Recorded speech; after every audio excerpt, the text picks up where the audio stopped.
And Dan, if it's okay with you, I'm gonna make you the co-host so I can dip for a little bit and then I'll jump back. Sure. John, Yeah, did you see my email that I sent you about a I half an did. hour ago? I Okay. sure did. I replied. Okay. I will, yeah, we can, hopefully I'll be back before we get too far into that. But if Okay. you've got them, you should be able to, I'm going to make sure that people can share Okay. screens also.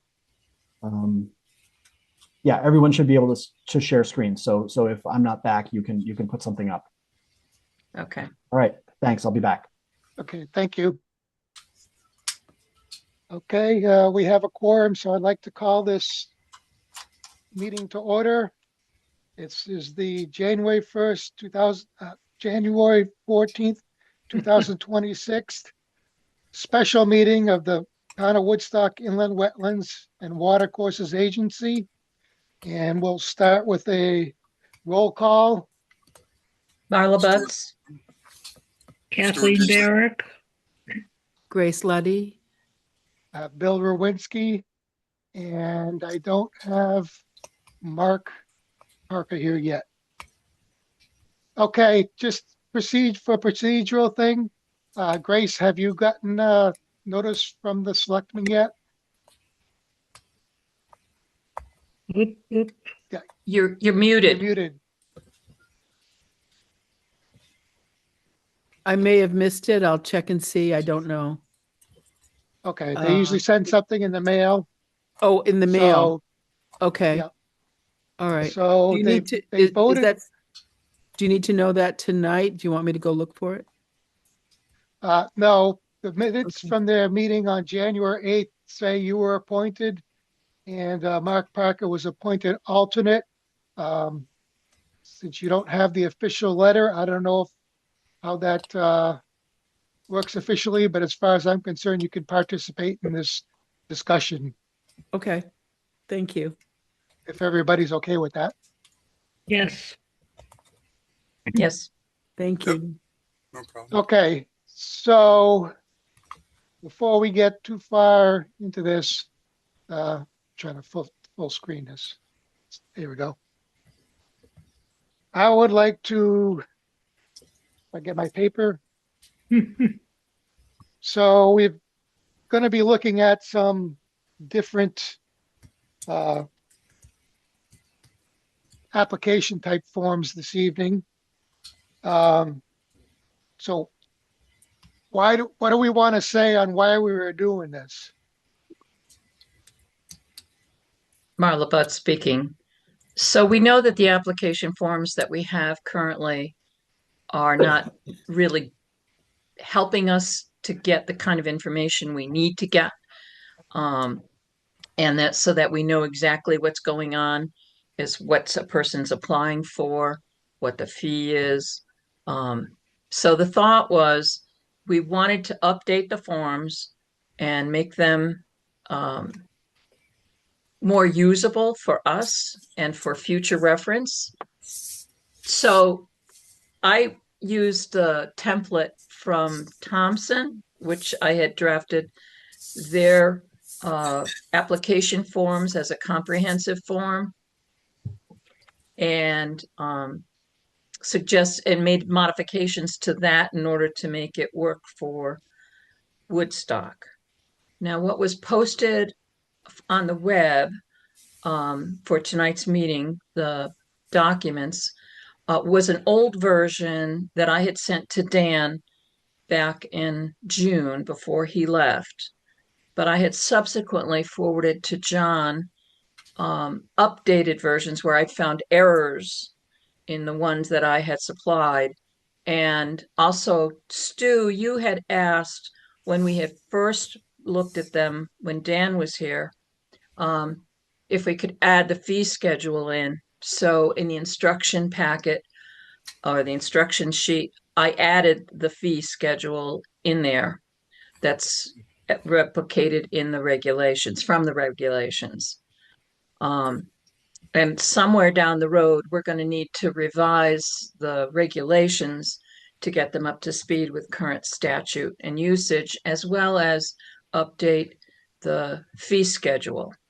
Now, our fee schedule is not placed on the ordinance like the other land use, like Planning and Zoning Commission, Zoning Board of Appeals. Theirs is by ordinance, but ours is by regulation. So it's in our regulations, and when we update the regulations, we'll have to update the fee schedule at that point in time. Can you just remind me the difference between ordinance and regulation? Ordinance is by the Town meeting. meeting. Okay. It's a town meeting, and the regulations are under the control of the agency. Okay. So there is a real distinct difference, because if you want to modify your fee structure, it's a lot more onerous to modify it under an ordinance. And apparently both in Woodstock and Thompson, when they initiated the regulations back in the 70s, they did not put it in an ordinance. They put it in the regulations. But the Planning and Zoning Commission and the Zoning Board of Appeals, theirs is under an ordinance, which was passed at a town meeting. So, but the regulations are, the ordinance then makes it much more inflexible. Correct. Okay. You can't, and it's not within the control of the agency, but of course it's within the control of the town voters. Yeah. But that's what we did in Thompson. Is I took a look at what the costs were for reviewing applications. I had quite a detailed spreadsheet for all the operations that were required to process an application, and figured out what those costs were based upon the current salaries. And the prices went up quite a bit for some things. For other things, they're not as bad, because they had some real confusion stuff about conceptual subdivision approvals, which didn't give you a permit, but you still had to pay a lot of money for it. So we got that straightened out. But you don't have that problem here in Woodstock. Okay. Anyways, I hope that answers your question, Bill, as to why we're looking at doing these. Now, when we last met about this, back when Dan was here, I think near the end of Dan being here, Stu, you raised a concern that the plan that I proposed was complicated and a little onerous on people.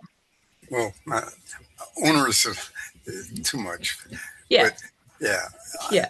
So I was just looking at other systems and trying to think about how we could streamline it. That's all. yeah, so a lot of the information, because we didn't have really a good information packet to tell people how to fill out the forms that we have to give us the information, like the map lock lot, the current owner. That's all something that you can get online. You don't have to, it's not real, but nobody's got any instructions on how to do that. So if we were to move forward with a more not comprehensive, but at least an application forms that have the kind of information we need to be able to track the applications, to track the permits, then we would need to be able to provide instructions for those. So how do you get the assessor's information? How do you get the current property owner? That's pretty simple, but those are not included in these instructions that I've offered. I have a question. When somebody comes in to fill these forms out, is there somebody that they can talk to in the town that can walk them through some of the technicalities? Even for example, like when you're filling out a form and you say, oh, is this a jurisdiction or does it need to be done by a certain officer?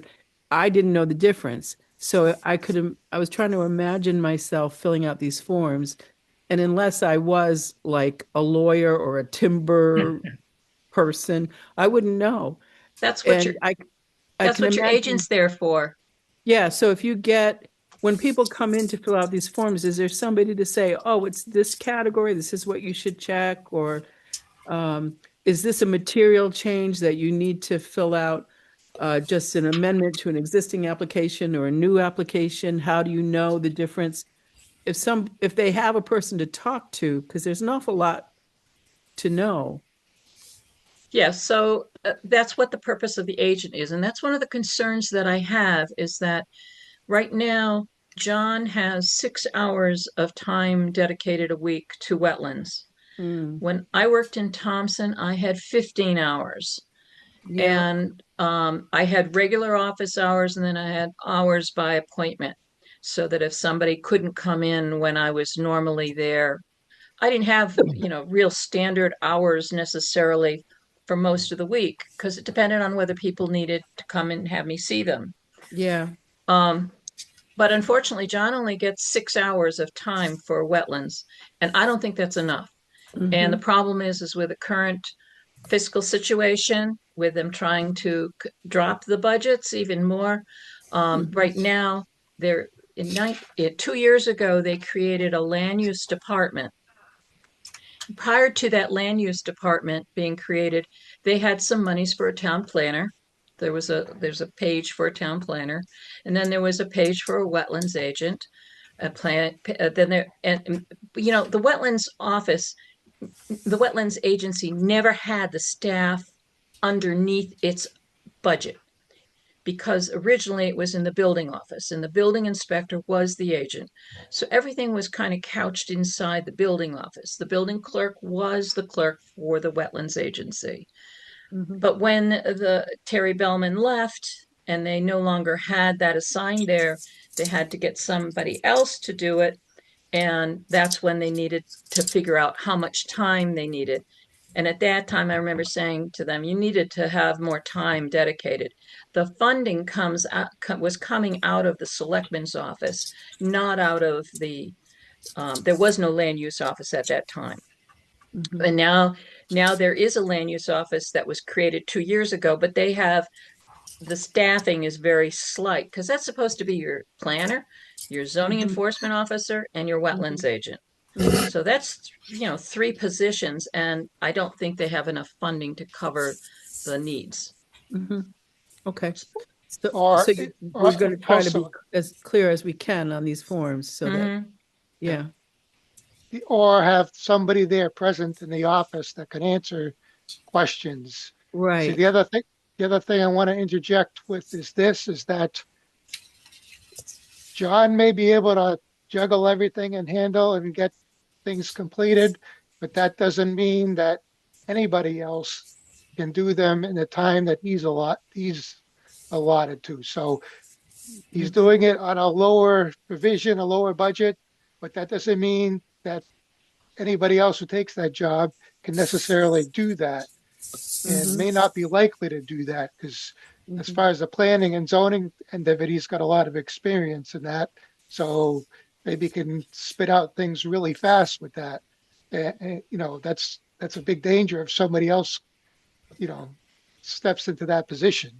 So I think the clerk becomes the first gatekeeper, the one that receives the application and sees if the boxes are checked correctly, is it filled out? The clerk may or may not be able to answer all the questions that an applicant has, but they can do the initial check. Is it signed? Is the fee the correct? Are the boxes that need to be filled out, are they filled out if they're mandatory? Unfortunately, Woodstock is in the process of developing job descriptions, both for the combined wetlands agent and zoning enforcement officer, as well as the land use clerk, because they do have a land use clerk. So Hmm. I have asked from Crystal Adams for a copy of the drafts of those job descriptions. And I'm looking at them from the standpoint of having been a wetlands agent for 11 plus years to see whether or not she's captured what needs to be captured in it. They started this combined agent when Dan was here as our agent, but apparently they hadn't finalized the job descriptions, which identifies the duties and the minimum requirements and all that. So I'm working on that right now, and I Hmm. will offer that my suggestions to Crystal for them to consider. And it's really the selectman's office that makes those decisions because there is no HR officer that handles this kind of thing that I know of in town hall. And Crystal is probably closest to being the HR person. that I Okay. can see. So that's down the road. I'm 3/4 of the way through the wetlands agent position. I haven't yet started the clerk's position, but that'll come next. And in there, I hope to identify what kinds of things the clerk could do to take the pressure off of the agent. Mm-hmm. One That's, thing I want to just suggest, the thought that comes to mind for Grace is that there is no magic bullet in terms of HR or personnel in that land use office. However, Yeah. there is one method that I would suggest we try to implement with these people, and any future employee in that position should be able to say, listen, that's a great question what you have. I don't have that answer right on the top of my head, but I know where to get it and I'll get back to you. Yeah. So, I was a, I so was a the vice. thing is, uh, what we've got to do, what I think, the long story short, what I'm trying to suggest is that we get our information assembled correctly so that, we've got the resources to be able to distribute. And that's where we, sometimes have these 3-hour meetings So Yeah. because there's just, each situation is unique. And, and in order for us to give it due diligence, we spend an inordinate amount of time online with each other where a lot of that could be cleaned up before the meeting. So, Stu, Dan used to call me when he was in that office. If he had a question about what should I do on this, he would call me on the phone and I would give him my best advice that I knew. Mm-hmm. Alternatively, since Bill's working still, it didn't work for him and I'm fully retired and I've had all this experience. So it made sense that I could be the feedback for him. Mm-hmm. But John hasn't really had that need because he's had about a lot of experience. But the errors that I've seen coming out of the office is, for not having things signed the right way or the correct information, whatever. It's because I don't think John has enough time to do everything that he has to do. If you spend a lot of time working with people, trying to help them out, you can't spend the time looking at the documents. That's what I'm saying. I think there needs to be more time, more staff funding allocated so that there can be more hours put in to help the public do that. It's not for the average property owner, this is very complicated for them. But for the engineers, they're very familiar with it. They know what to do. Yeah. But it's the lake association, the people around the lakes, and the small homeowner that wants to build a garage and they've got a contractor coming in. They don't know. Right. And so that's what you need your staff there for. And a lot of that, I know that Tina LaJoy, when she was the building clerk and she was the clerk for the agency, she answered a lot of those questions because she was very familiar with over time. She'd been there a number of years. Now Tracy's only been there a short time, and I don't know how much training she actually got in um, how to do the various activities that she has. And that was the reason why I was looking at the job descriptions to see exactly, what were her duties, what are her responsibilities, and were some so missing that John, maybe she should be doing. Hi, folks. I'm back. I don't mean to so interrupt the John, flow. just to get you up, just get you up to speed, we're just having some preliminary discussion on uh, what we're hoping to accomplish by this discussion. Okay. So I know, Stu, you had some thoughts about, doing something different, and I'd be more than happy to do something different. I was trying to set it up so that it was you walk through it, you know, part by part, and fill it out. And of course, it's pretty long when you look at it. That particularly like uses permitted as of right, a jurisdictional ruling can be very complicated, and that you need somebody to explain that to you. Mhm. Mm-hmm. The other applications, individual permit, that's not that complicated. a timber harvest, you're only going to get timber harvesters coming in. They're not, the Right, they know landowners what aren't they're going to be doing. coming in for those. Yeah. So those aren't a problem. So the big problem is the uses permitted as of right, non-regulated uses, as well as sometimes the subdivisions can be complicated. But we haven't had many of those yet that have really involved wetlands. Marla, I think it's partly, I mean, I read this. I didn't have any problem understanding what had to be done. So I think if we cover a lot of territory with explanations like this, with the forms, and give people the option of making an appointment to sit down with John or whomever might have the information, maybe we ought to have something at the end that says, if this is all Greek to you, please call the office and make an appointment with the land clerk or whomever we think would be the best person to answer the question. John, can I ask, John, can you, are you familiar with the Appendix A of the application permit at Putnam? For wetlands? Yeah. No, I'm not. I've never done a wetlands project in Putnam. Can you look it up online? Yeah, sure. I'm looking at it now, and maybe you can share the screen with everybody. I Yeah, can't hang on on. this computer, but What is it under? What is it under, Stu? I'm looking at it myself. Inland Wetland Commission Appendix A, application for permit. Okay. How do I you just get there? I got the whole menu. There's a Go menu to on the upper menu, right. Yeah. departments. Planning and land use. Right in the center of the page, there's inland wetlands and water courses, and the fourth line, the fourth button, bullet point down, inland wetlands application for permit. Is anybody Okay. going to be able to put that up on the screen here? Yeah, John's gonna. Yeah, I gotta Oh, get good. that. Okay. So you're looking at the inland wetlands application for a permit? Yeah, Okay. Appendix A, application for permit. And the only reason why I bring it up is because just at the initial stage, the applicant comes in and says, please check the box on which describes your activity. And you've got 12 choices plus All other. right, here it is. All right, so can you guys see that? Mm-hmm. Yep. So here's the application. Here's Appendix A, some basic information, and then I think, Stu, this is what you're talking about?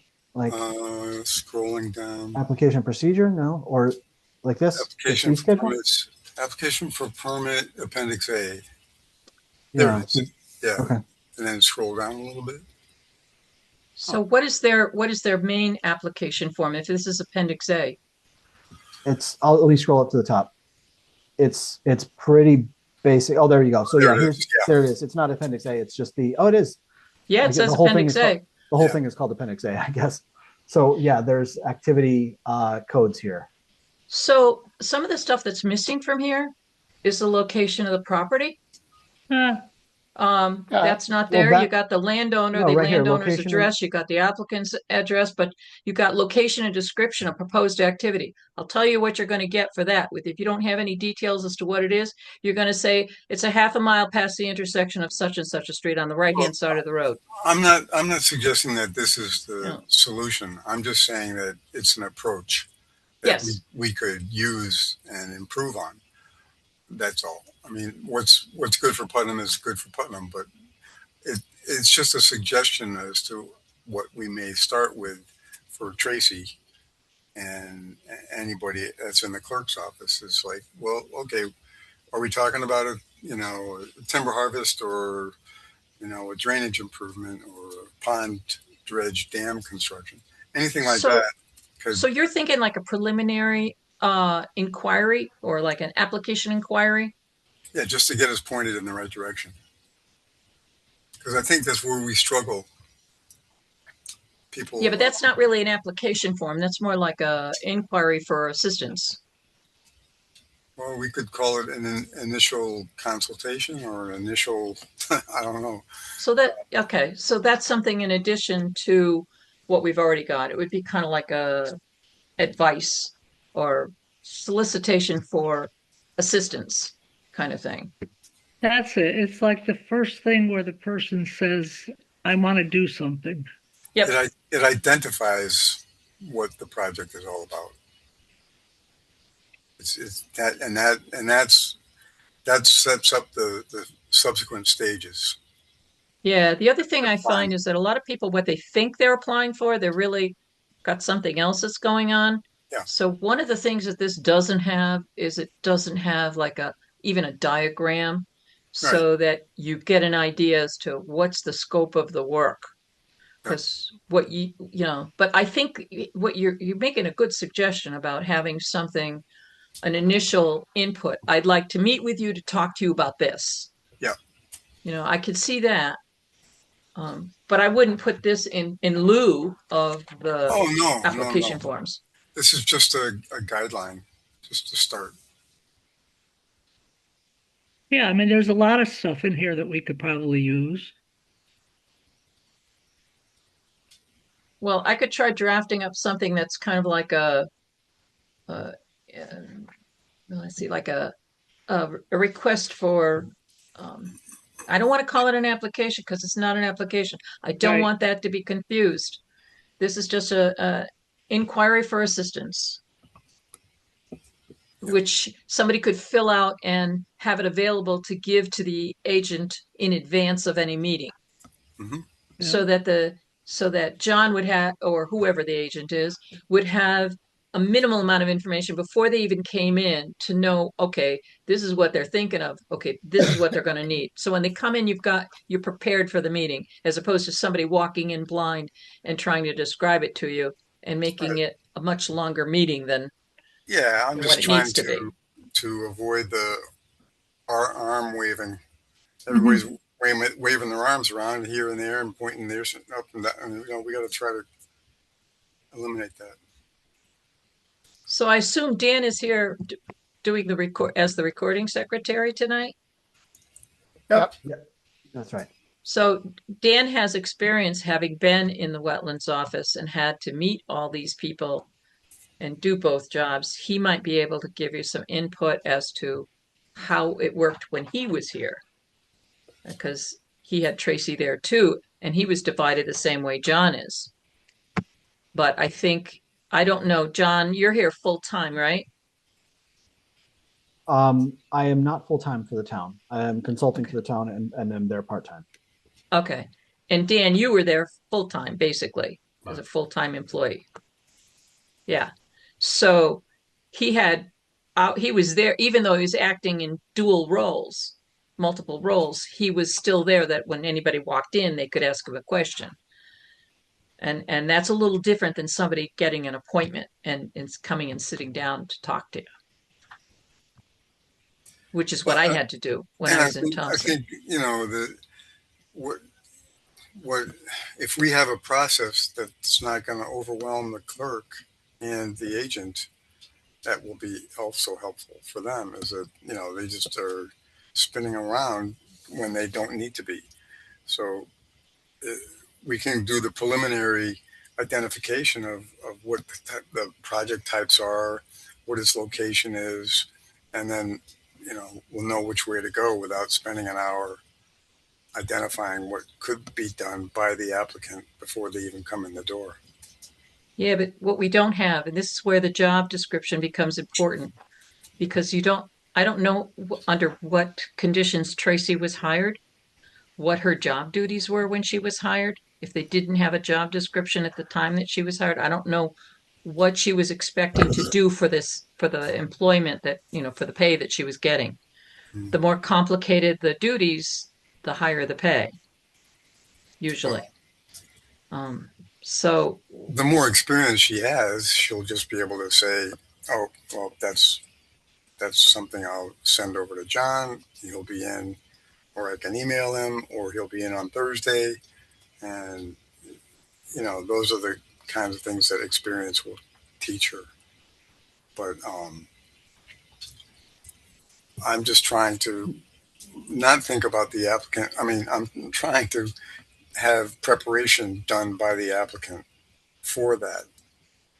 right. More preparation by the applicant is better for the clerk and the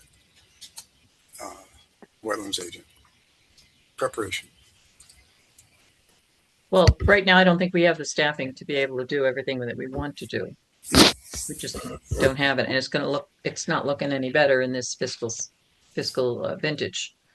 So, So how do we get more staffing? got to go through the budget process. The staffing really has to come out of the land use department, the funding, because that's where the position is held. Right. And they have it as a combined position. I will be suggesting to Crystal that rather than calling it the zoning enforcement officer, wetlands agent, why don't you just call it the land use official? And then when they're acting as the agent, they use the title of wetlands agent. When they're acting as a zoning enforcement officer, but their official title could be, but this is down the road. This has nothing to do with the application forms. This has to do with the general structure of the government. Yep. And that's the base problem. In order to get to that, to figure out what you need for funding, you got to know what the job duties are, what the responsibilities are. And that's what I've been trying to work on for what I've seen so far, to get an idea as to what the level of funding would have to be.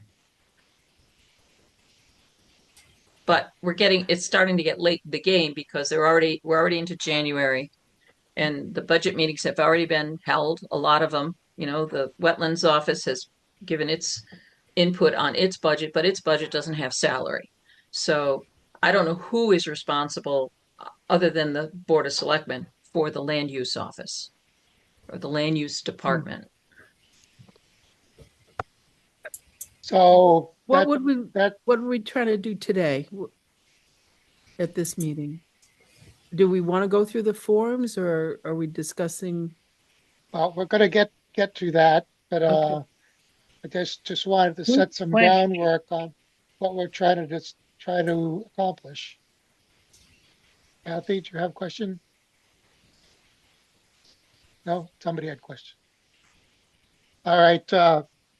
Well, that form, such as the Putnam, that Appendix A, maybe at that point could be a good introductory form for someone coming in and say, well, I think I'm doing this. I don't know what to do. I don't know what application I need. It just kind of lays out some groundwork. And again, we're talking about the people who really don't know any of the process and where to get it. Yeah. So it's a pre-application form. Yeah. Yeah. Pre-application, that's perfect. Pre-application. For identification. There you go. That's good.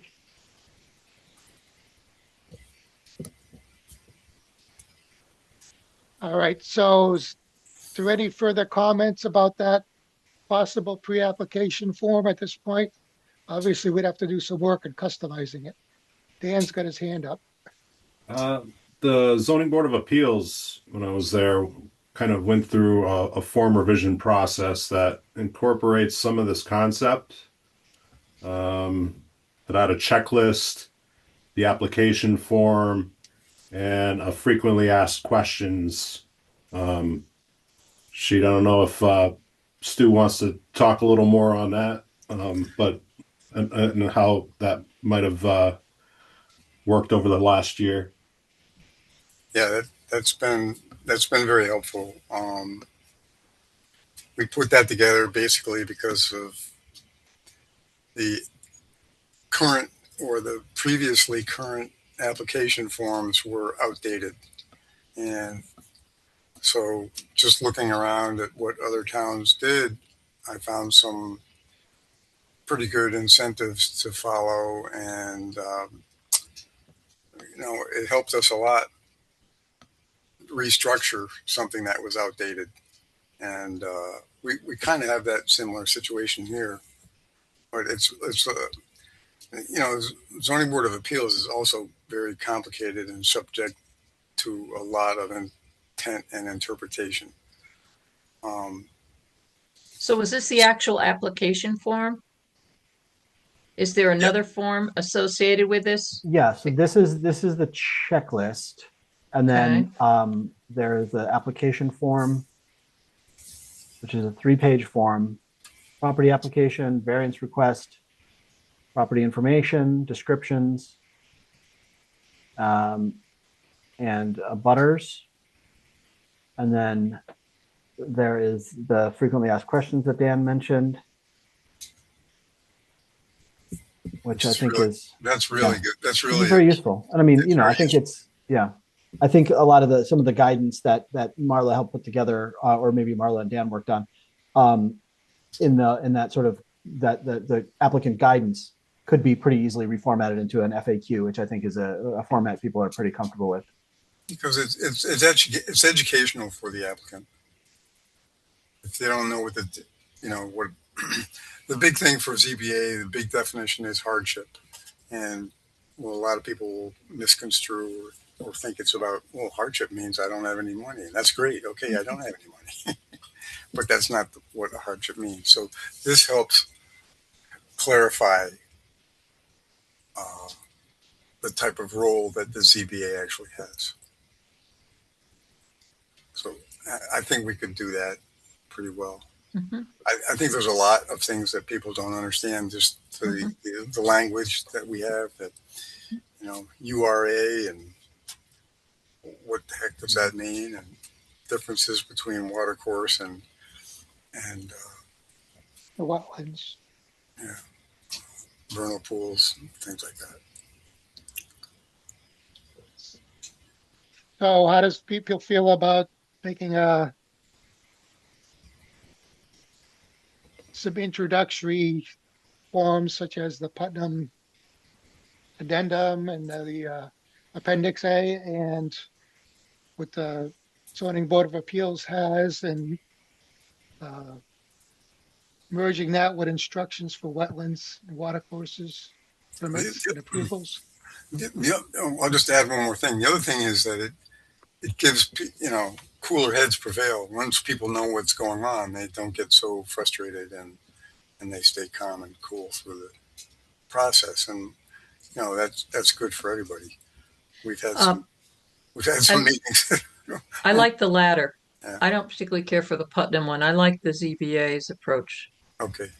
I think that's I think it's a much better way. It's very targeted to answer the concerns that people would have that might avoid having some of the communications with the wetlands agent. I still like that checklist in the Putnam one for the codes. Yeah. Well, we could do something similar using the ZBA because they're kind of not that much different. But I like the layout of the ZBA. But if somebody wants to try to draft something up, and as opposed to me, I mean, if I was drafting it up, I would probably use the ZBAs as a start, as a pattern, and maybe come up with the frequently asked questions. But that's really more the agent that does that because they're the ones getting the questions all the time. Us as the commissioners are not. I've got the template. I can play around with it. Okay. And Stu, I'm happy to help out. That'd be great. Elaborate on that. Thanks. And anybody else that wants to get involved can certainly chime in. Okay. But it's a process, and we just see if we can crank it out. So can we say definitively, or do you want somebody make a motion that you make a document such as that, or further develop, or do we need that? I don't think you need a motion. I think if Stu and John are willing to work together on that they just bring it to the commission, and that's when we talk about the details. I don't think you need a motion to have them draft up because we're not going to vote on anything as to accept it at this point in time. Sounds good. Right. One thing, and this is a little bit, I'm sorry, Bill, go ahead. No, go ahead, finish. Oh, it's kind of a digression, but it's also just pointed out for anticipation, is that I recently participated in a grant writing review, and there were 21 applications, and I think pretty much almost all of them were done by AI. And yeah, it's pretty frustrating because you see these were requests for grants, so it sort of a little bit irksome because you want some authenticity, you want some sincerity, and with AI, we're not going to get that as much. And I think that right now we're not far away ourselves from having to deal with AI. So just a word of word of caution. It's out there. It's coming. Oh, yeah.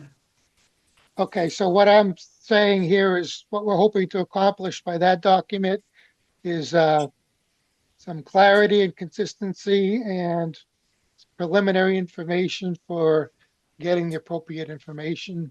Would that be a good summarization? Beautiful. I love those words, clarity and consistency. Okay. Just when you draft it, Stu, try not to use the term application form because I don't want people to be confused to think that it's the actual application form. Okay. Yeah. It's guidance, more or less. We'll put a big thing at the top. This is not the application. Yeah. Okay, so we'll move on from that point right now. We probably don't need at this point to review the instructions for permits and approvals unless you would like to dive into that a little bit. Yes, the document that was posted was one that I had given to Dan before he left. And Stu had asked that I include in the instructions the fees. So I had modified it, and that was back in August. So I resent it to John and to you, Bill, just before this meeting when I realized that the documents that were posted were not the ones that I had most recently sent to the wetlands office. I'll put that up. Okay. Let's see. Wait. Oh, sorry. So it's basically the same thing as what was there before, but I did add the fee structure in there. That's primarily the big difference. Just to say, there's a few typos or extra words or whatever, and I could send that to someone rather than spend time. But in section 5, it refers to the town of Thompson, which is where are you? Marla having section. This is excuse me, supplemental form A. You have the wrong one. That's the wrong one. Oh, okay. So there's a red line version that I made that I also forwarded to John that shows where the errors were. Okay, so you already know all this. Some of them I do. So you need to look at the red line version, and maybe after this meeting, if there's no objection, I can send that or John can send the red line version to everyone. Sure. I could forward it right now. Okay. So if I see anything, I'll just mark it and send it back rather than take time on that.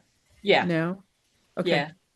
Okay. And since I've got the original electronic files, the Word document files, because what you see posted was a PDF.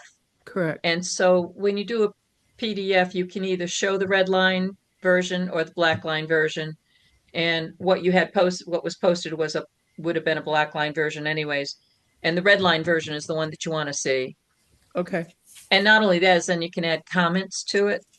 And that can get turned into a PDF so that if we have to go and do this again and go over these application forms again, if we do decide to move forward with this kind of structure, and that's the question right now is whether or not we're going to be moving forward with this kind of structure or not. That was my next question, Marla. I wanted to ask John, I'm sure he does have experience with like Permit Link or any of these others automated permit systems. Yeah. So I mean, wetlands and actually most and none of the commission's applications have been incorporated into Permit Link. Permit Link is not a particularly great system. Right. Its main advantage is it's way cheaper than the other ones. Mhm. So, but and to a certain extent, you get what you pay for, and its functionality is not super great. It would be really cumbersome to convert one of Marla's form, for instance, which is fairly extensive. It would be incredibly cumbersome to convert that to permit link. I think the easier path really would be to convert it to a fillable PDF so that people can more easily submit it electronically. Actually, Crystal has already done that.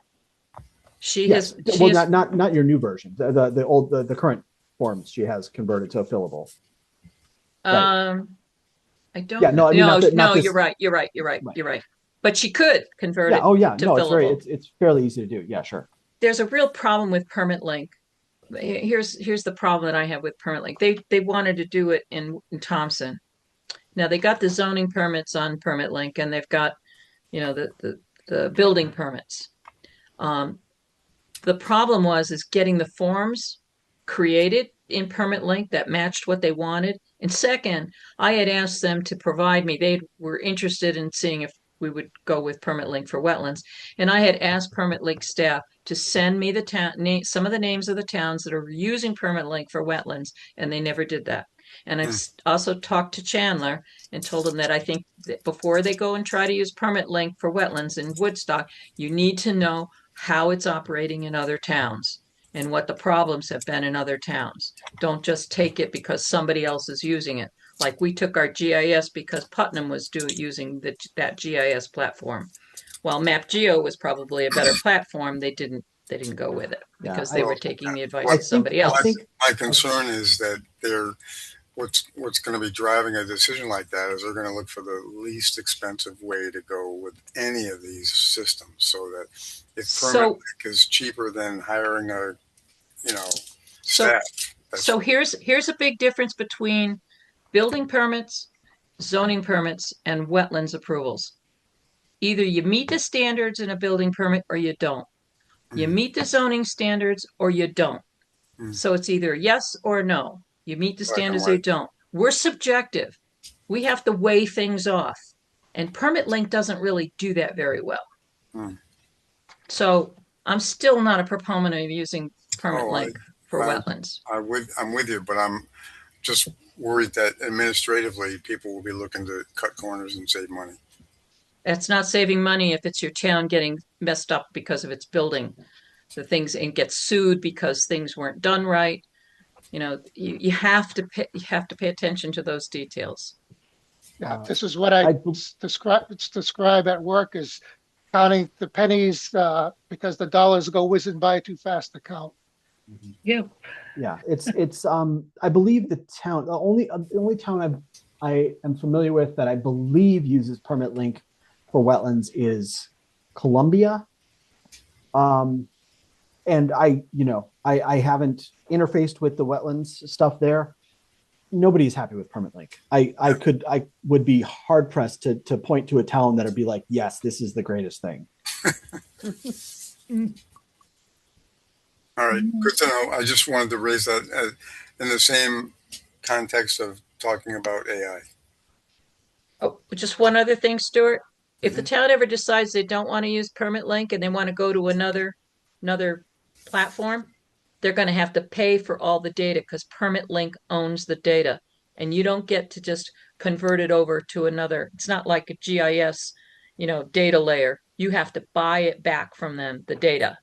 Okay. So once you're in permit link, they got you. Penny wise, but pound foolish. It's the good news for Woodstock is that your building official really doesn't enjoy using the computer, so everything gets printed out anyway. So the permit link applications get printed out in hard copy, and he signs them. So we do have a hard copy record of pretty much everything. So yeah. All right. Does the building official use permit link?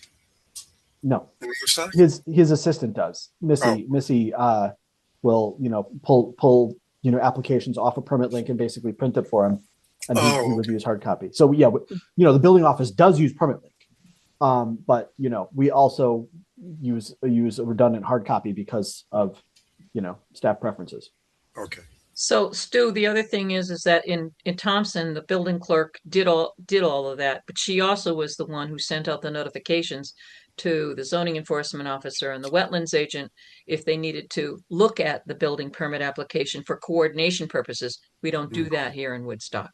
There's no coordination using Permit Link to coordinate the activities. So when a building permit comes in, say for a barn, I used to get a notification to go look at Permit Link and look at that building permit application for that barn and determine whether or not they might need a wetlands approval of some sort. And then I would notify through Permit Link the applicant and give a notification. Sometimes I actually ask the building official to put a hold on the application until they resolve the wetlands issues.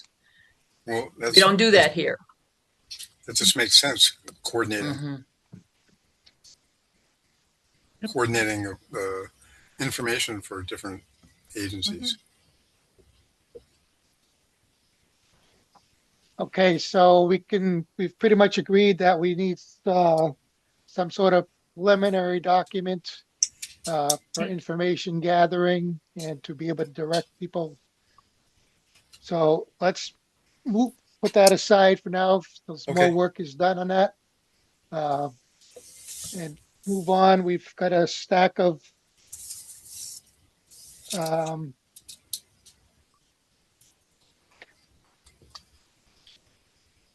applications and addendums to look through. So how does everybody feel, if you've had a chance to look at this, of having the base form and the specialty form?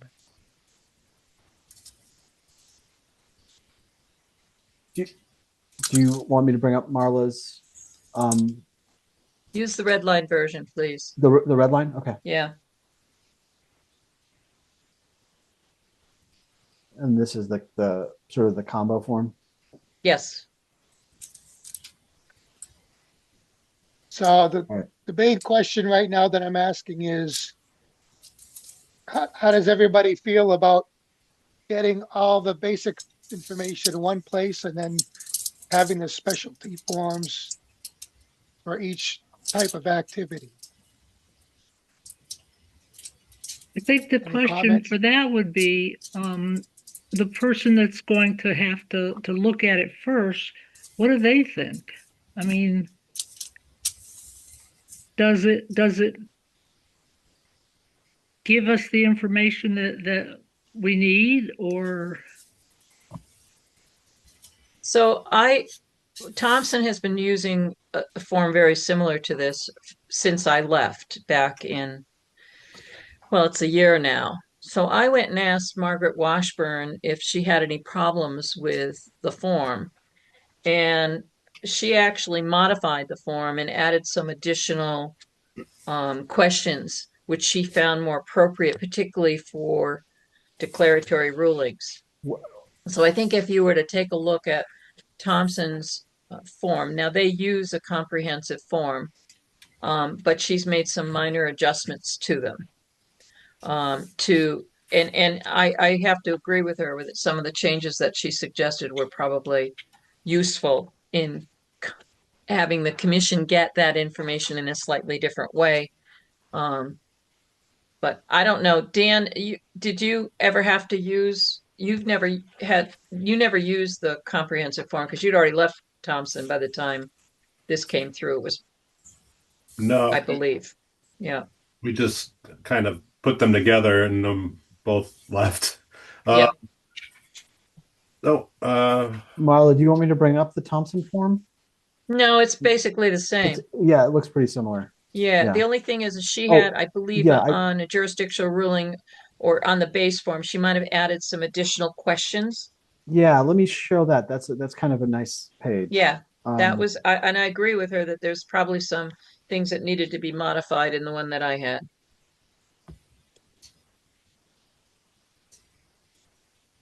So this she added after, and I haven't added it into here, but it makes it a little easier for the layperson, the person who's not familiar with these forms or filling out an application and having a site plan and stuff because they don't know what to put on the site plan. We've seen some of those from some of the lake properties. And so she did this in order to improve the kind of information that she got and that the commission could review.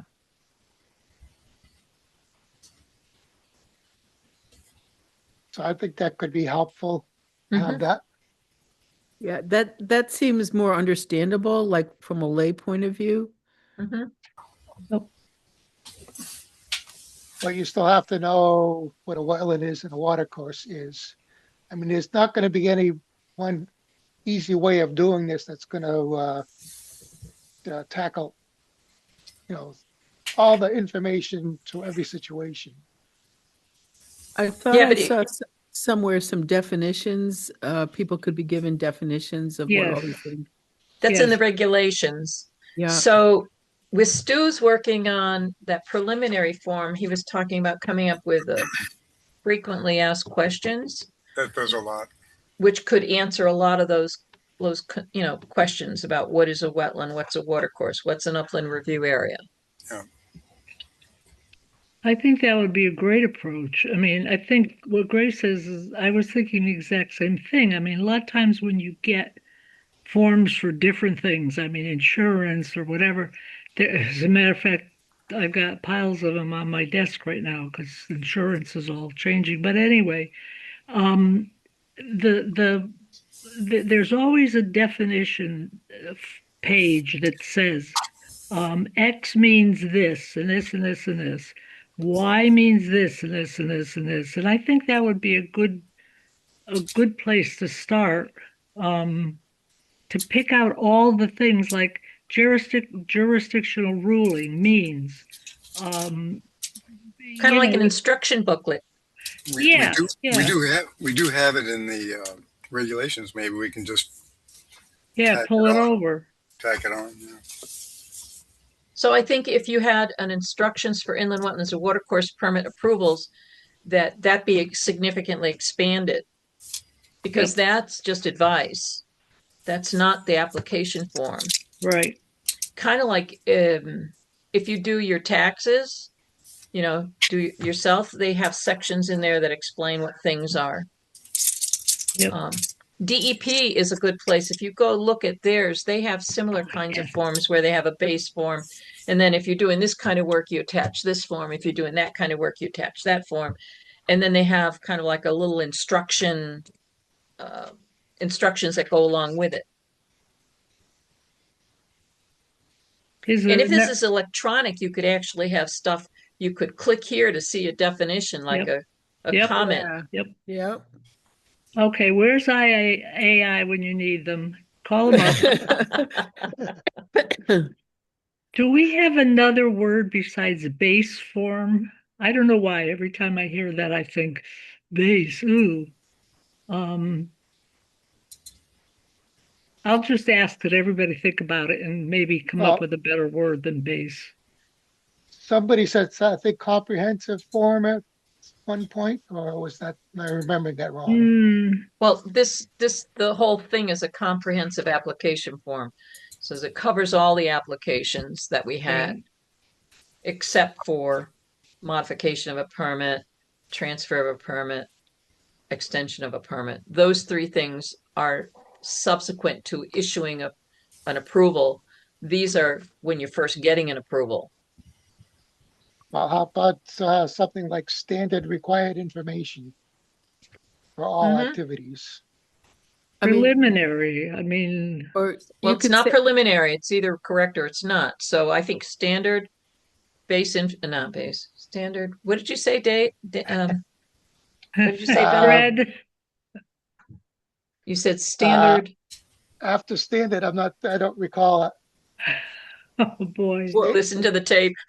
What if you say something instead of base form, like the first sentences, this is the first form you fill out that gives general information, and then there are specific detailed forms for these different types, these different categories. General information form, yeah, or something like that.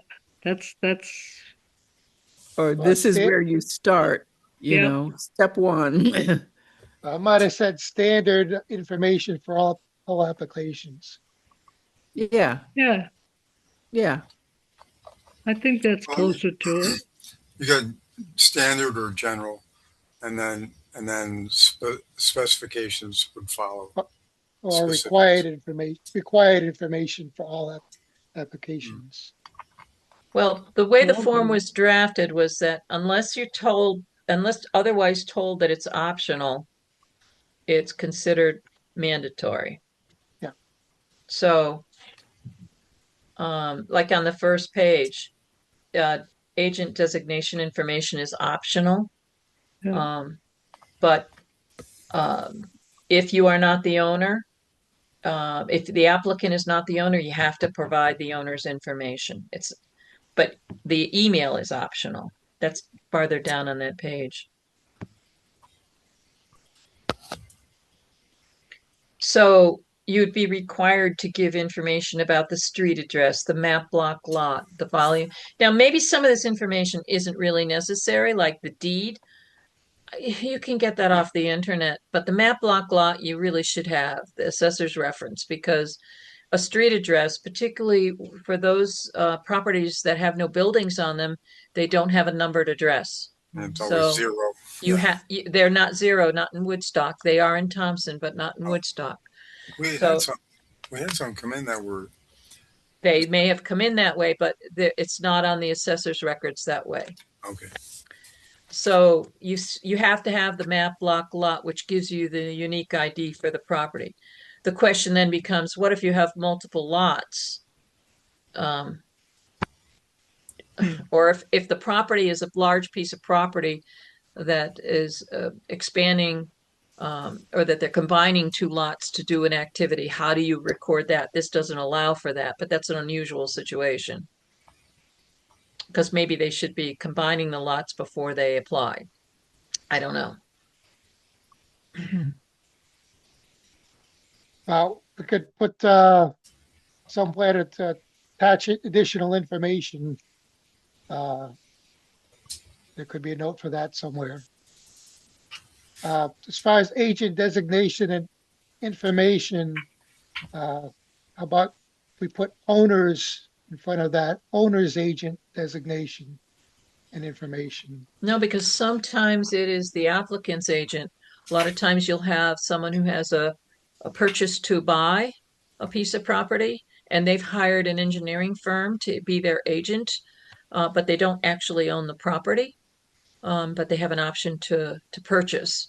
You want to So, maybe just change that to like applicant's representative or something like that? Does the only that make reason why Bill? Were you hung up by the word agent? Yeah, because that's, since we have wetlands agent, it kind of gets confusing, I think. Mm. so what did you suggest, John? I was suggesting applicant's representative. That Okay. works. That's good. Was it applicant's representative or owner's representative? Applicant. I think the applicant. Yeah, we only thing that Because- we want to know for the owner is really that whoever is applying has permission. If that's not the owner, Well, you just kind of added a third level though, potentially for that, because you have the owner, the person that's applying for it, and the contractor, whatever, and then you suggest that there might be a third level of that for someone who's designated to make the decisions. Mhm. So that would be by the applicant, because the applicant is the one who's telling you what they're doing and what they're not doing. It may not be the owner. The owner may not have any particular control over what the applicant is applying for. But Or I the do applicant could be a contractor. in Yeah. in my and that- experience with building permits, we run into this a lot.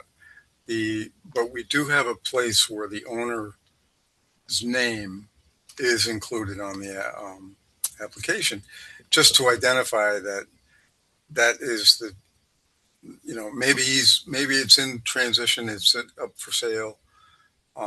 So the applicant is the potential buyer, but I think the owner still needs to be identified. Well, it is. He was just wondering whether or not it should be the owner's representative. But no, it should be the applicant's representative. Yeah. I agree. As long as we clarified with the owner Well, it that there says is, there, you have to put the information of the owner if the owner is not the applicant. So right, if that block is blank, then the applicant should be the owner.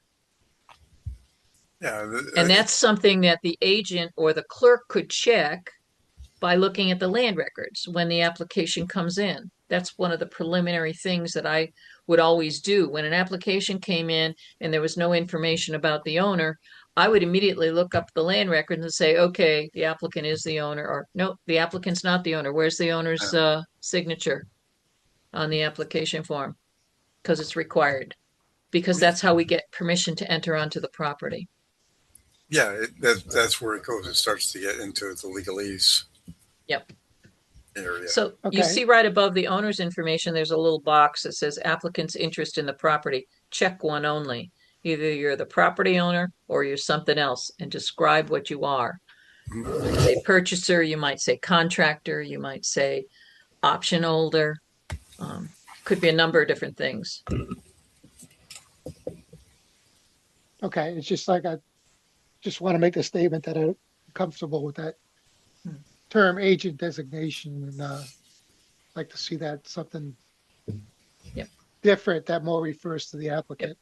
I put down applicant's representative and information. That's, Okay, yeah. And I would assume that if there is nothing filled out there, then there is no representative for the applicant. See what I'm Yeah, I mean, saying? but you could also, I mean, someone could also just show up at the meeting as like, But- and some of the instances we've had recently with some of the retaining walls along Bungie Lake or whatever, they'll show up with a contractor and they'll be there to answer questions. But yeah, this is, I think, if that agent is the one essentially filling out the application. We'll get Correct. that. Yeah. But if the owner is the applicant, then only the owner can say he wants to make changes in his application. It can't be the contractor who just happens to come in and explain the process. Still has to be the owner who is the applicant. See what I'm saying? It goes to who's liable for the changes that end up Right. getting made. Who's been authorized to do that? yeah, so you're really indicating who's the authorized decision maker. Correct. Okay, Correct. So you would expect that the agent could make those decisions for the applicant if something needed to be changed at a meeting, like an engineer might be listed as the applicant's representative. And since the applicant has to sign the form, you would expect that it says here, I, the undersigned, certify the information supplied in the completed application is accurate to the best of my knowledge. But there's nothing that talks about the representative making changes in the application. You could have a situation where the representative makes a change and the applicant said, I didn't authorize that. I never said he could do that. And then you might have issued an approval based upon a change that the representative said, but the applicant never agreed to it.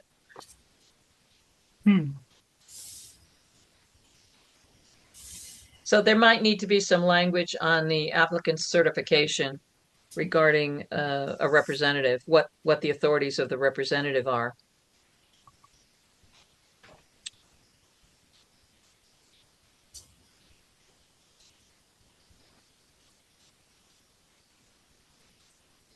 okay, just to back up, in a general situation, everybody feel comfortable with using this approach, starting with this base form? With Yes. better name. Yeah.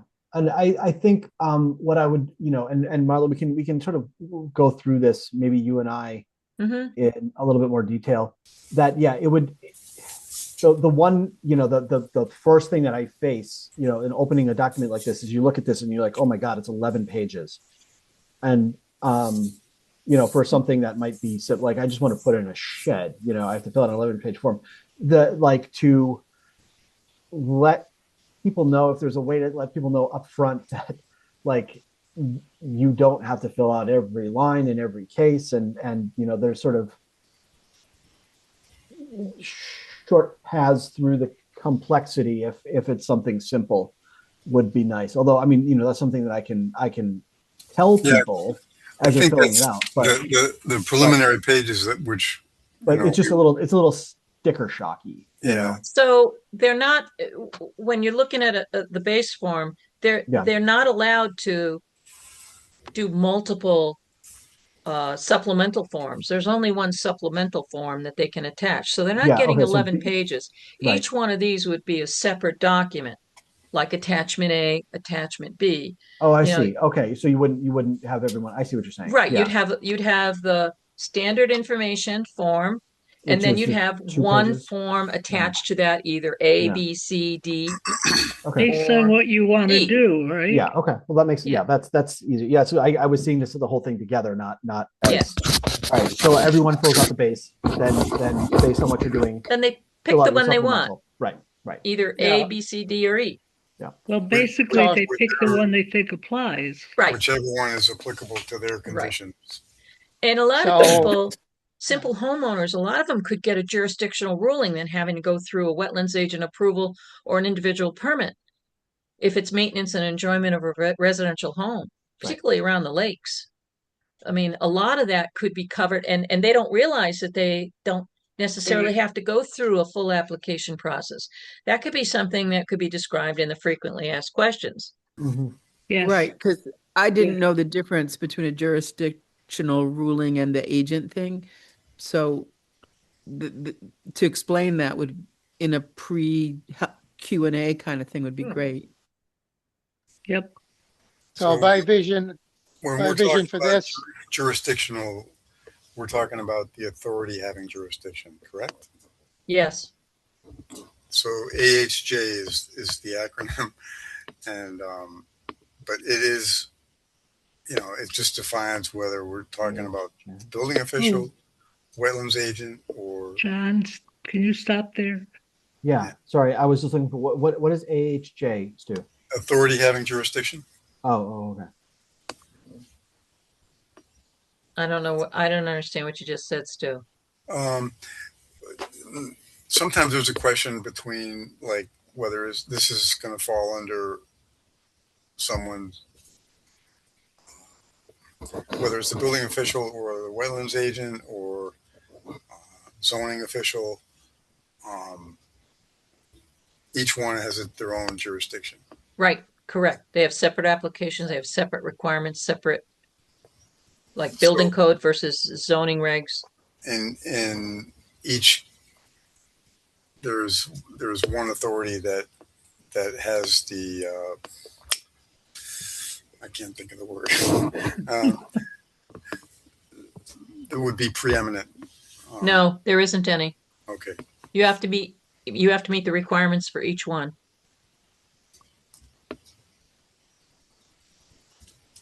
they could say you have to get this application first, like wetlands before you go to zoning.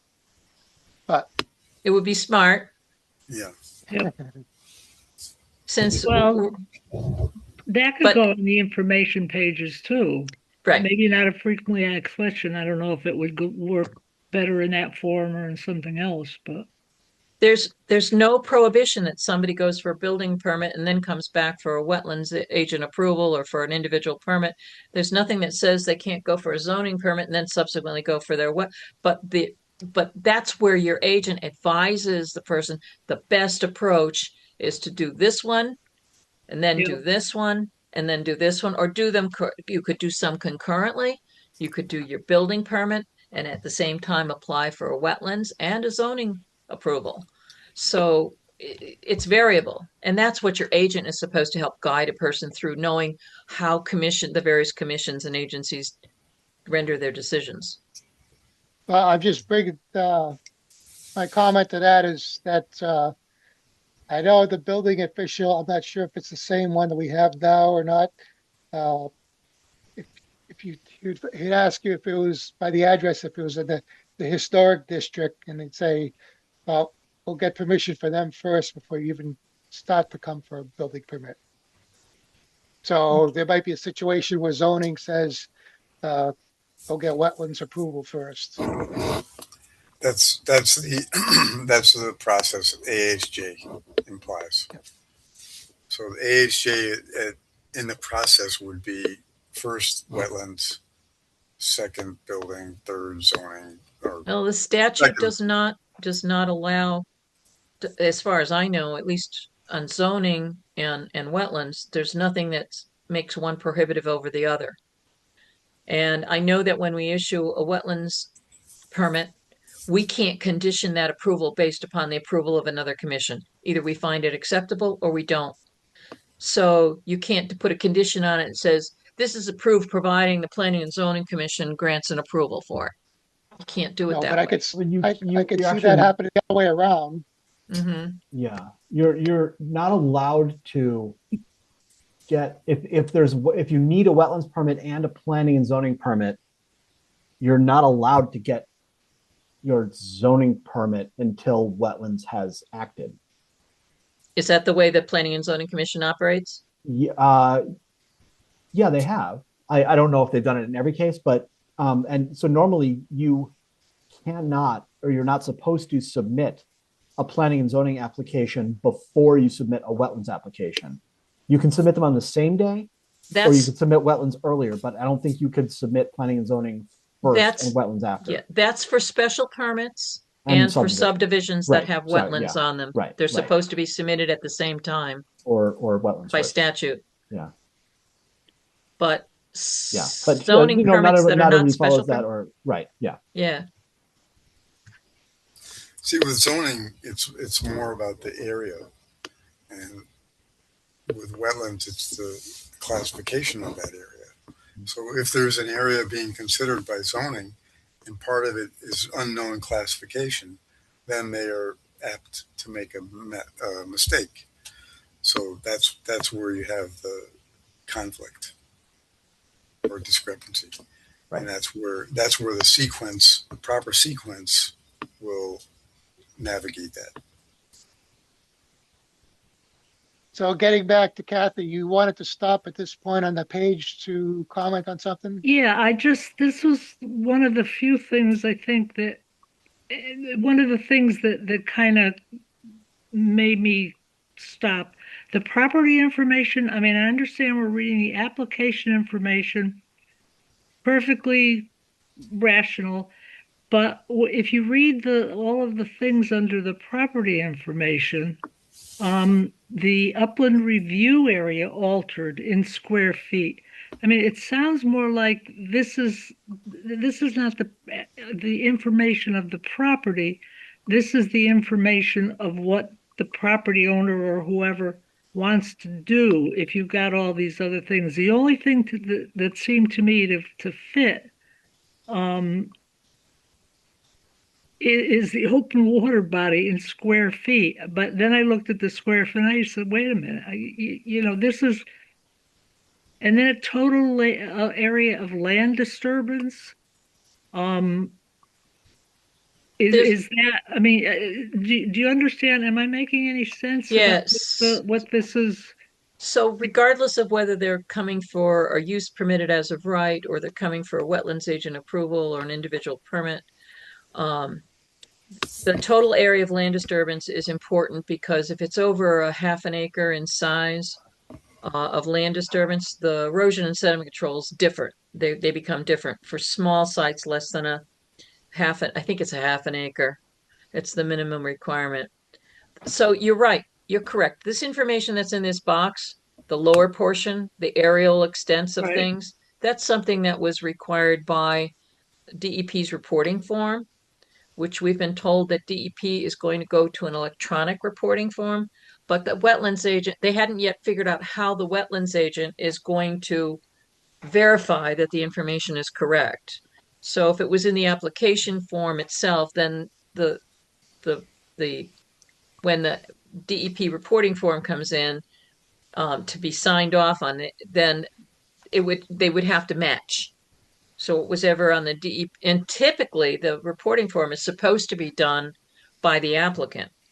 So they would have had to have had this information for the DEP reporting form. But now I'm told that DEP is going to an electronic format only that it would be submitted. And I said, well, how are you going to have the wetlands agency verify the information is correct?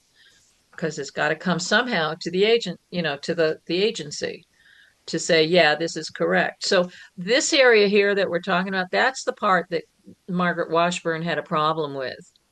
That's why she modified the form. So maybe all this stuff could get taken out from upland review area down to total land disturbance and put onto a separate questionnaire like Margaret did in Thompson, which would Or be, give it another heading, I suppose. But yeah, I think you're right. The way that Margaret did it makes a lot more sense. Mhm. Um, I maybe there's another place farther down that it could be squeezed in. This takes up an awful lot of room uh, Yeah, it does. on the page. And there is some extra room on the second page, but I don't know that it's enough. Um, so some of the things that could get taken out of the second page, which if you look at the bottom of the second page, all the Hmm. footnotes, they were those got put in because a lot of times people who sign the application forms, you don't really know whether they're authorized to sign the application form, particularly if it's a corporation, whether it's an LLC or a limited liability corporation or it's a municipality, um, or whether they are.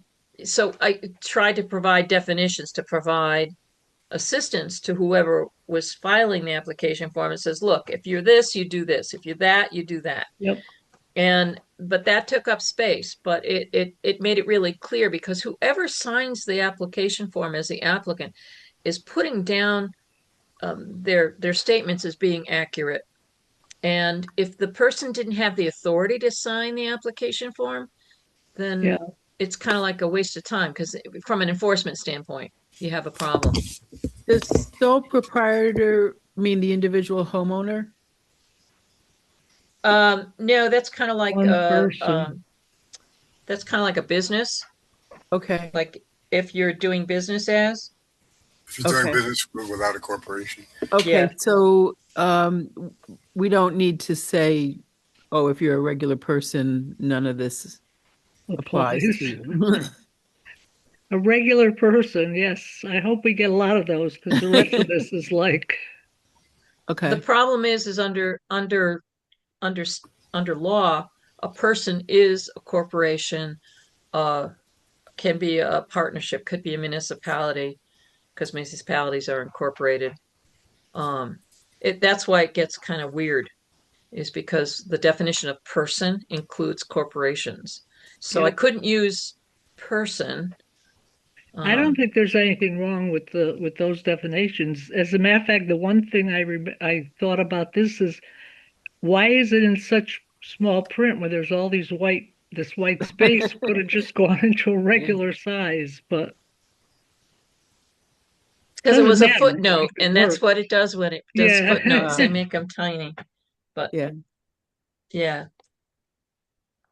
So I could try to rework that box, the property information box, and maybe move stuff around, like move the owner's information up to the property information, and then Yep. try to fit in, brief description of the project and all that lower part, try to get that the information that Margaret had added on.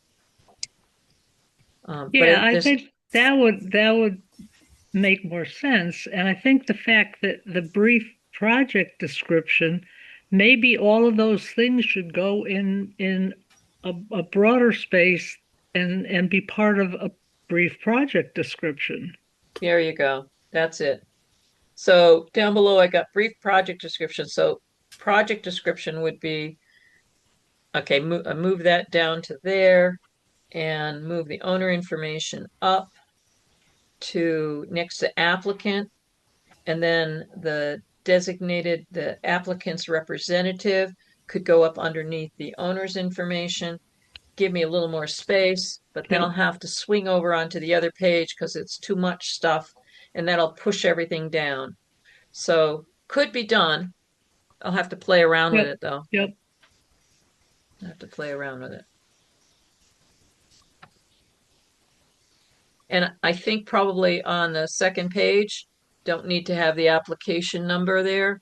But the only reason why I put it on there is if these pages were disconnected from each Yep, other, they Yeah, get yeah, separated. yeah, you got to know whose signature is going with what application number. And that's yeah. what the clerk would put on the forms. When the forms came in, the clerk would stamp the front page as what when it came into the office, assign a number to it, and put that number on each place on the forms that is required so that the documents could be Just a associated with one suggestion, another.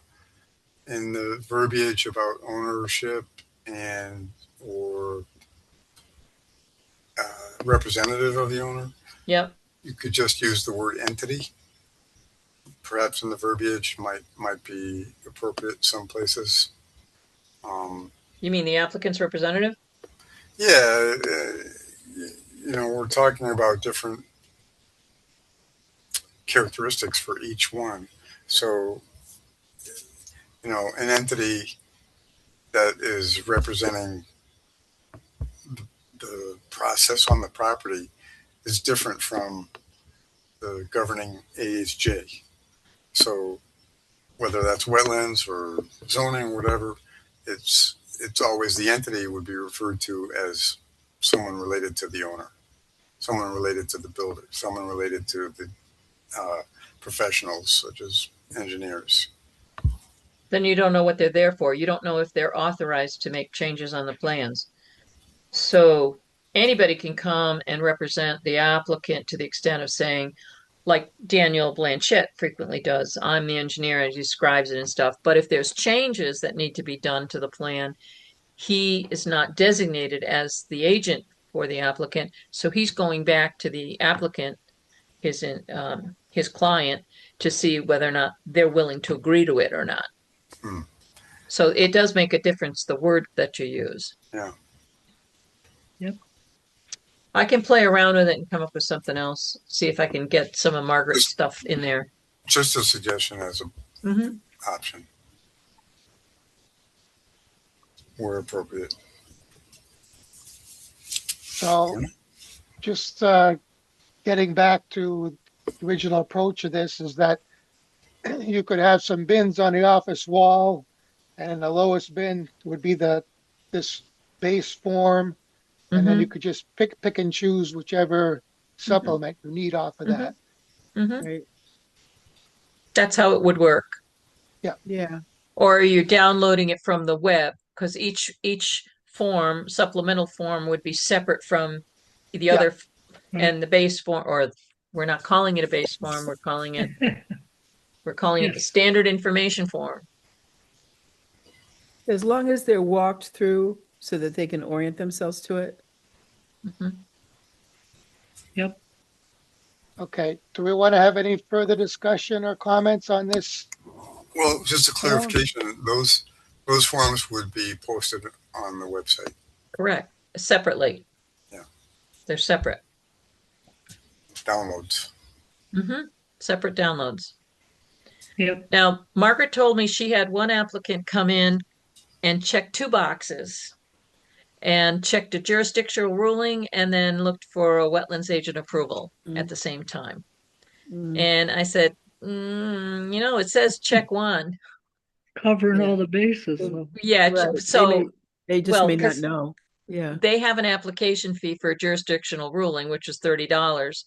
And they had a separate fee for the wetlands agent approval. So what the guy tried to do is that, well, if you don't like a jurisdictional ruling, then I'll get a wetlands agent approval. Or if you think I need a wetlands agent approval, rather than checking out with the agent, he wanted to get it in as one item and only pay once. And he, there is a thing called pre-application.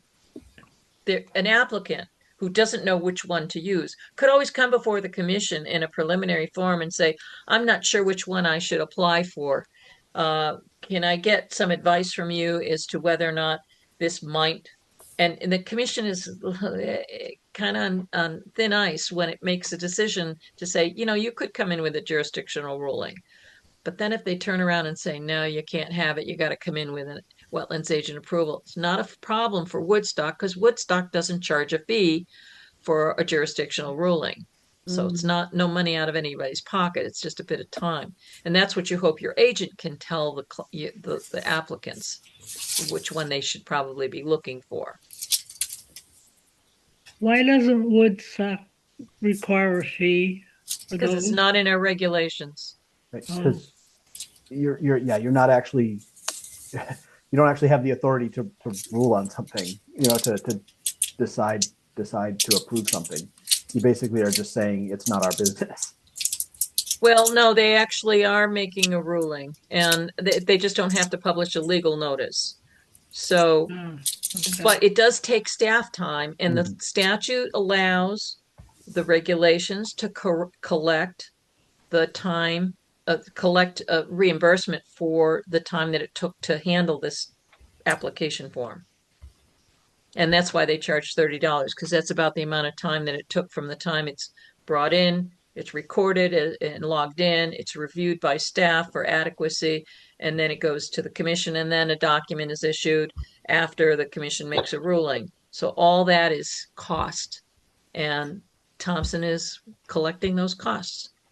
It's not a freebie anymore, but Woodstock doesn't have it in its regulations, so it's free. So we need to change the regulations. Do we get to Bingo! do we get to keep all the money that comes in for our General fund, Goes into the portion? general fund, yeah. general fund. Okay. I think we need a march on City Hall or something. All But right, well, let's put that aside unless anybody's the base form, unless anybody's got any further question, comment. no, and if we explain in the preliminary in the first in the before the in a question and answer, not question, frequently asked questions and all that, people should be able to tell which one they need. I mean, just look at what the definition is. Right. So I think And this, and we go could give ahead. them some advice in frequently asked questions, Yes, there like the you difference go. between going for a use permitted as of right versus a wetlands agent Yep, approval or an individual permit. yep, Right. yep. I think that's good. Yeah. So would you like to go through the individual forms at this point? Oh, Or absolutely. so we could look at a few other things and then come back to the individual forms. Oh, let's just keep going. Anybody else wanna? Fine. Well, what's your thought, Bill? Where did you want to go next? Well, depends how much time everybody wants to spend here too. Most of the thing that's I'm going to be looking for on these individual forms is consistency of kind of asking the same kinds of questions wherever we can. Um, you know, is there anything that's any items that are just similar across the forms? And we can mostly buzz through for general information and see if there's any activities that we need to add or change or something we want to think about. Well, if you're going to come up with a revised standard information form, it may be that some of the information on the other forms might change. Not so much the supplemental Form A or supplemental Form B, which are jurisdictional rulings, but for wetlands agent approval, individual permit, and then subdivision approval, some of that might change a bit, depending on what we put into the base form. Excuse me, the standard information form. Well, for example, here on supplemental Form A, it will say base form. So if we had a common way to just make comments on the same form, it's just simple things like that that we could go through and all make comments, and then it would be in one place. Yeah. That, I don't know, if any of you have, whether or not you're familiar with Word or if you have the ability in Adobe Acrobat to put comments in and stuff like that. Yep. I mean, I can view all that, can deal with all that stuff. So if you have comments and you want to forward them and have them assembled into one document, I can do that. Yeah. So yeah, I just forwarded these forms around to everyone. And yeah, if you would like to mark them up, either print them up hard copy and send them back. I can collect all of them, and Marla and I can go through. That's great. Okay, Where, so- just let us know where to send it. If you're doing electronically, just email it to me, Okay, which is just land use at Woodstock CT. okay. Oh, and John, since Grace is here, could you have Tracy update the contact information list? Yep, I gave her that information on Okay. Monday. Thanks. Okay, one of the things I might have said, John, when you weren't here at the beginning of the meeting, is that the two approvals were made by the selectmen last Thursday, Uh-huh. but I don't. The Grace said she didn't get the letter yet, so I may have gotten it, Okay. I have to go check. And have you, Yeah. Grace, have you gotten sworn in by the clerks? Nope. Oh, okay. Well, so then you're not taking action tonight. You need to stop into the clerk's office and get sworn in. Okay. yeah. We're I'm just letting her allowed to hear talk the- right now. Yeah. You can let me Yeah, talk, but you don't have to listen. See, Okay. All right, so we want to hold off on the Yep. individual forms Yep. this time? Okay. Yep. So let's look at request to modify inland wetlands permit. Unless you think there's something on there that might change also. The request to modify. All right, hang on.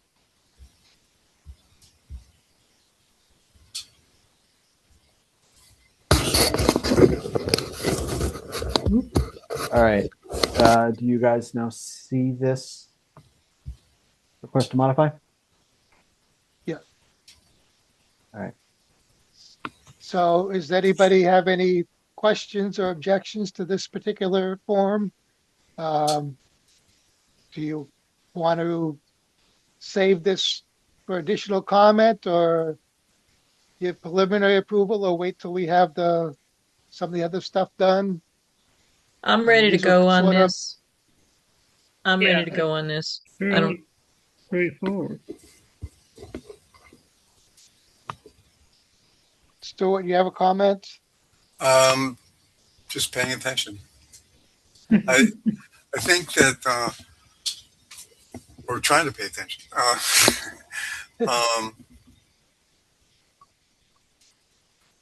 So you want to do a revision and editing process with that? That's what this means. Request to Mhm. modify. Mhm. And I It- just put in it's a comment. When I saw this, I said, this is the first time I heard of this. Someone is asking to modify their wetlands permit.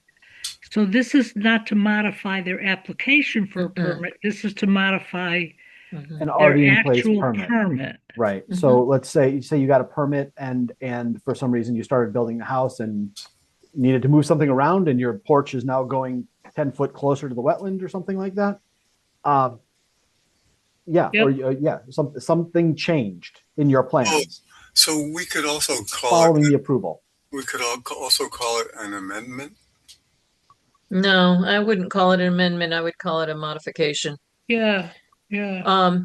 One of the things that we did have an application a couple of years ago, actually maybe only 2 years or less, on Route 169. There's a house just past the North Woodstock Library. There was a guy that came in heading west off of Route 169. And he found out that the house had to be moved. And by moving the house, he was changing the work in the upland review area. His footprint in the wetlands didn't change, but the features on the ground were moved around because of what he had to do. That was just in the preliminary. The house wasn't No, built yet. no, but he had a permit. Yeah. He'd already gotten a permit, so he had to come in and modify his permit to change it around, submit a modified plan. That's the, Had his footprint been increased, had he had to fill more wetlands, we could have said, nah, that's not a modification. You need a new permit for that because Okay. it's expanded beyond what it was. So would there if be that's, guidance somewhere like Q's and A's that a person would know when to do request to modify versus a new permit? Do we No, that's do it. them that often? Is No, it, we don't do them very often, and yeah, usually it's the agent that gives that guidance on a case by case basis. Okay. in that particular situation, the applicant found out after the approval that he had to provide a garage. That's the same one that Marla's talking about. Yes, So it is. there's no the garage in the original plan, but the deed said they had to have a garage. So that's why they had to change it. And he had to move the house in order to fit the garage in on without going into the wetlands. One of the problems that we have in this is that when an application is approved, we go through that whole de rigueur, and the contractor does his work, and the building official signs off on that work. We can only assume that there were no infractions. No, it's up to the agent when he gets notified that they're starting construction to take some time and take a look. But we don't always do that. No, we don't have the staff to do that. Right. That's what I mean. So Well, we have very limited Mhm. capabilities. Mhm. the other thing that Stuart might be alluding to a little bit is that we don't have closure on our permits because we don't require Sign off. inspections after the works, yes. Mhm. Mhm. So that's a weakness. Certainly is.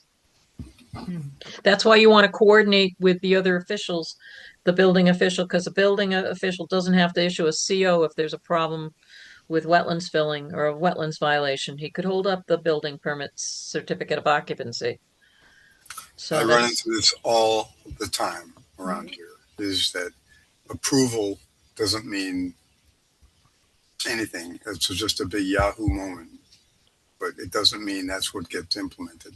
well, that's why you have coordination between offices, and right now we're a little lax on that with the building office. But we don't have the staff to be able to do it. No? Okay, getting back to the question of request to modify the inland wetlands permit, this particular form, are there any further comments on it? Would someone like to, It's lower on our. It's pretty much lower on our priority list right now. Nope, I think it's ready to go. Yeah. yeah, I would move to approve the request to modify an inland wetlands permit form as presented at the meeting tonight for use by the I agency. would second that. okay, we have a motion by we- Marla Butts, second by Catholic Barrick to approve the use of the request to modify inland wetlands permit form as presented at this meeting. Any further discussion? All those in favor signify by saying aye. Aye. I, Anybody opposed? Stuart, did you answer aye on that? bless you. I was going to sneeze, but yeah. Is that a yes, Okay. Stuart? Yes. Yes. Okay. Anybody opposed? Sorry. Anybody abstain? Okay, Grace abstains. Grace So the can't motion vote. passes. Right. Grace can't That's okay. vote. She hasn't been Yeah, sworn in. Grace is not seated. Okay. Okay. So the motion passes. Having done that, shall we move on to the next one? Request to transfer inland wetlands permit. Sure. Do we do That's- this very often? That's if there's a change in ownership. Yes. Once in a while. the purpose of this form is to provide the commission with authorization to enter onto the property and that the permittee acknowledges that they understand what was applied for and agree to comply. So sometimes a developer will get a permit and then sell the lot, and the person that's actually constructing it was not the original applicant, and the prior owner doesn't want to have anything to do with it. And these permits are owned. Remember, these permits do not run with the land. They run with the applicant. The ownership runs with the applicant. So in order to transfer that authority to do that work, it has to be transferred through a transfer approval. And that's what this form is for. And that's done primarily by the wetlands agent? No, that's done by the applicant and the person who wants to acquire it. Right, no, but I have seen a case where a contractor yeah, applied for the permit in the name of the owner, for the owner, and the contractor was the applicant, but then the owner didn't pay the contractor, so the contractor said, I'm not transferring this permit, and he said, I'm notifying the agency that I'm not conducting this activity. I'm relinquishing my permit. But typically what do we call it? Transferal? The transferal does not come before the commission unless there's Yes, it does. It does, okay. Yeah, because if there's an outstanding enforcement action or the conditions have changed such, the commission can say, no, we're not transferring it. Then do we tell them they need to get a new one? Yep. What's the protocol on that? How does it go? Who says?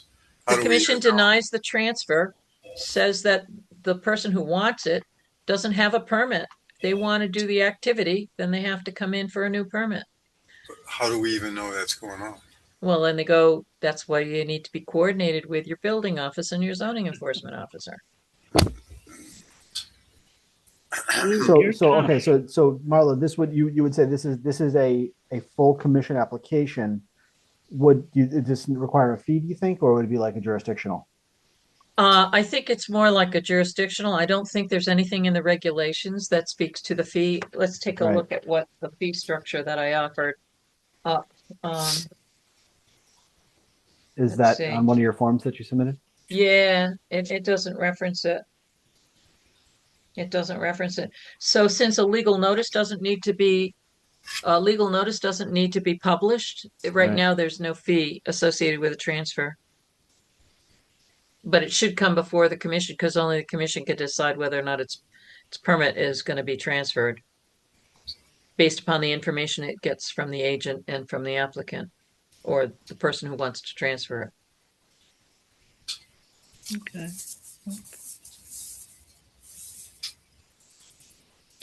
I would suggest reading the regulations, seeing if sometimes if you do a word search, there may be something in the regulations that talks about the transfer of permits. I know the statute does talk about modifications of permits, but it doesn't, and somebody could argue that transferring the name of a permit is a modification of the permit. But I always looked at it as a separate thing. There wasn't a fee involved, so it didn't make a difference. I do think Thompson charges a fee only because of the administrative work that needs to be done in the office in order to, process the paperwork.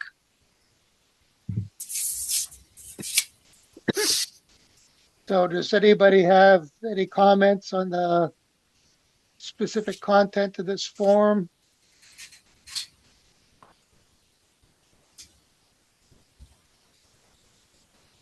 I don't have any. I think we can approve it the way it is. It makes perfect sense to me. I move to approve the request to transfer in the wetland permit form as shown in the documents for this meeting as provided. Second. Okay, motion by Marla Butts, seconded by Kathy Barrick to approve the request to transfer inland wetlands permits form as presented in this meeting. Any further discussion? All those in favor signify by saying aye. Aye. Anybody opposed? Anybody abstain? Okay, the motion passes. Yay. So moving on now to the advice from IWWA document.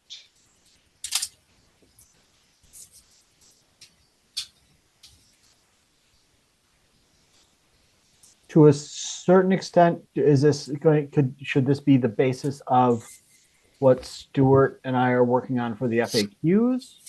Looks like it. Some of it, yeah. But I would like to have this actually individual because of the problems we've been having with the waterfront properties. Mhm. I would like to see us post this on the website and then also send a copy to each of the taxing districts for the lake associations and with a request that they distribute it to their members in the taxing districts. Because there are 3 separate taxing districts. So they could include it with whatever they send out on any regular basis. I don't know what it is that they send out. Well, Bungie has a periodic mess, like a newsletter thing, and so does Witches Woods. So, I mean, this is a little more than they usually include in that, but or they could put it on their website too and say, "Here, go look at this, guys." I don't Yeah. know how that works, but It's just an added resource. Mhm. The other thing I would add, I'd like to think about for the waterfront property is that, first of all, you need permission from the lake owners or the bed of the pond or water course owners permission first before we'll even consider it. And a plan view would be required and any section views applicable would be required. So they kind of know that right up front that there's information they're going to have to give us. I don't know how everybody else feels about that. We should reference the permitting guide when that, because it does these plan and section views are It's there, really, Stu. It's at the bottom. The link I know, is there. I know, Okay. but people don't use them. And Well, you can lead a horse to water, but you can't make them drink. yeah, we rarely see a north arrow. We rarely see a scale. We rarely see dimensions. And those are critical for us to have a talk. Yeah, but these have been stumbling blocks in some of our latest applications. Yeah. So we can improve on that. We'll try. Yeah. So you want to modify the waterfront property owners that they need a scaled sketch? Scaled, north arrow, and dimensions. Because just that last one or two that came in, they didn't have any dimensions, for linear dimensions of the length of that wall. That's crazy. Even if it's approximate, if it's 60, it doesn't have to be 62 6 inches. It can just say, it's about 60 feet. That's fine. Are you agreeable to having any wall that could potentially fall into the water? Plan on having an individual wetlands permit with a design developed by Connecticut licensed professional engineer? Yes. Okay. Absolutely. Particularly that last one that we saw that had 2 adjacent walls, one uphill from the other. Mm-hmm. There's a few typos in this form. I can just send them to somebody. Yeah, it's a work in progress. Okay. If you send it to both John and me, because eventually John and I will probably have to be working on these, and I can do the grunt work, but John would be the one who'd do the distribution. Yeah. Okay, just let me know. You said there's a list of email addresses somewhere? Yeah. So Grace, the email that you got that alerted you to this meeting has that in it? It has everyone's email on it. Oh, sure. Yeah. John, we should also please remind us about the reply all. Yeah, that's just if you staff is basically allowed to blast everyone with an email, but commissioners should avoid replying all and conducting communication commissioner to commissioner outside of meetings, just because commissioner to commissioner communication is considered ex parte and creates an FOI problem. So, yeah, if Tracy or I send something to everyone and you need more information or you want to redistribute, just reply to the sender, and we can redistribute out to the commission. But yeah, please do not copy each other on a bunch of emails.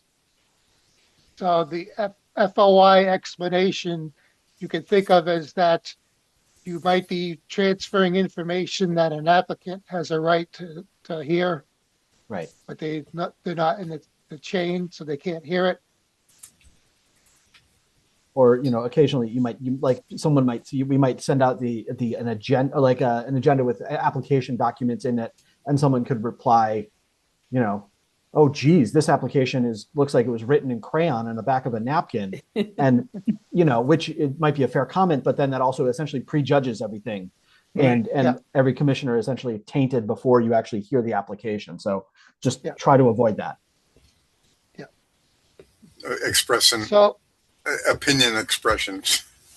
Right. Yeah. And just, it's just best practices to keep reply all off and let staff do the communication, be the communication hub via email. okay, so the advice from the Wetlands Agency is a work in progress. Yep. So we'll take no action on that tonight. Yep. So next on there is administrative processes. I didn't have So- anything associated with that. I just know that, I mean, and I think I stepped into some of this after I came back, that there was just discussion about, the land use office. And I know that Marla had some thoughts about that, but so I just put it on the agenda because it's a special meeting, Okay. but I don't have anything to look at. So maybe just if I update the commission, because John and I met on December 8th to talk about office operations. And so I sent him an email and he replied back as to what my understanding of the meeting was. And I'll just read what I wrote and what his response was. I said, here are some of the points that I took away from that meeting: that the creation of an IWWA member reference binder containing essential documents that members can use during meetings and in the reviews of applications. I envisioned that it would include printouts of the Inland Wetlands and Watercourses Act, the associated relevant statutes, the IWWA authorizing ordinance, the current regulations, the current bylaws, and anything else that might be deemed of value. And I'd come up with a listing and suggest it be discussed at an agency meeting for consideration. And Kathleen and I were actually, since she was a new member, I was asking her what should she need that she didn't have to deal with understanding what was going on. And that's not specific to an application, so I don't think it's a FOIA violation. It's just trying to come up with information that she might need, and now Grace might need it. So that was the first thing I came up with. The second was the establishment of written protocols for the intake and processing of applications and other office operations that support the agency's responsibilities. And I was saying that given my 12 years of experience as a wetlands agent, I'm willing to assist in the drafting of various protocols for consideration. And then attached is the document that I talked about during our meeting, which could be used as the basis for drafting protocols for naming file name conventions and the date stamping of documents and the recording of application numbers, their placement on the agenda, and the electronic posting of documents of virtual meetings. The third item was the continued investigation of budget issues, including staff funding and a possible consolidation of the Inland Wetlands and Watercourses Agency, the PZC, and the IWA into the Land Use Department that was established in fiscal year 23-24. And if he had no objection, I'd come up with a listing of documents for inclusion in the members binder for the benefit of current and new members, and we could discuss that at the next meeting.